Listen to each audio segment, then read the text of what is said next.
Welcome back to HSPN News. I'm Kelsey Boychuk. One of the most interesting topics being discussed in classrooms at HSPN these days is truth and reconciliation. Students around Canada are learning about the dark chapter in Canadian history where our fellow First Nations students were unfairly moved into residential schools and mistreated. Our first report comes from Talia Morrison, who along with the HSPN News team was invited to have brunch at Nietzsche Commons with Senator Murray Sinclair, the head of the Truth and Reconciliation Commission. Hi, I'm Talia Morrison. Our journey in Truth and Reconciliation began with a simple message sent to Senator Murray Sinclair for an interview request. Instead, he suggested that we meet for brunch at Nietzsche Commons to discuss our point of view. This story has special meaning to me because two of my great-grandparents have gone to residential schools.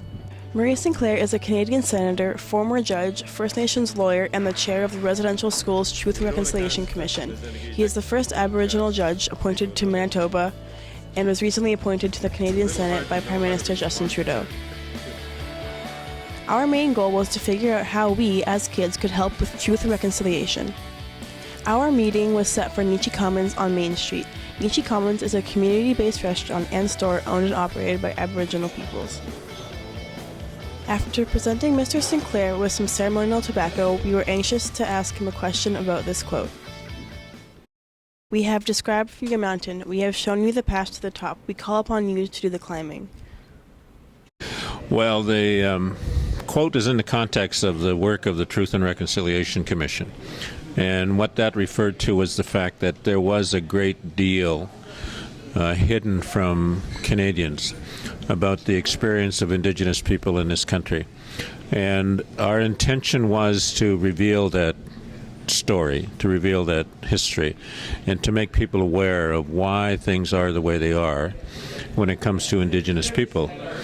And by doing that, by making people aware of what it is that exists and why things exist, we are now saying it's our obligation to do something about it.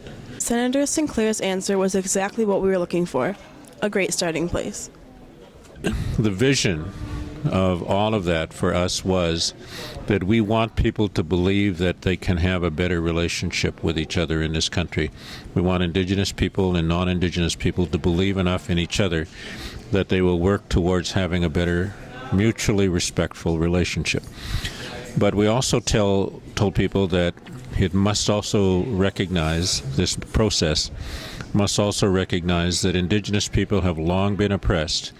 Their histories have been denied to them, their languages and cultures have been denied to them, and therefore their identity has been taken away from them.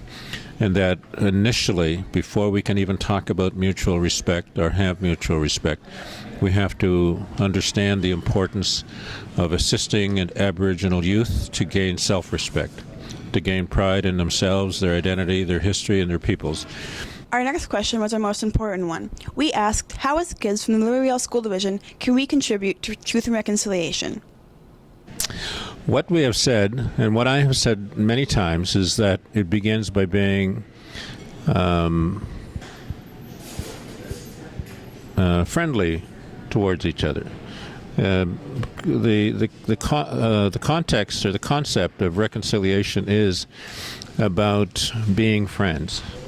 And the interesting thing is that young people, children particularly, naturally become friends with each other and naturally are friends when they play together.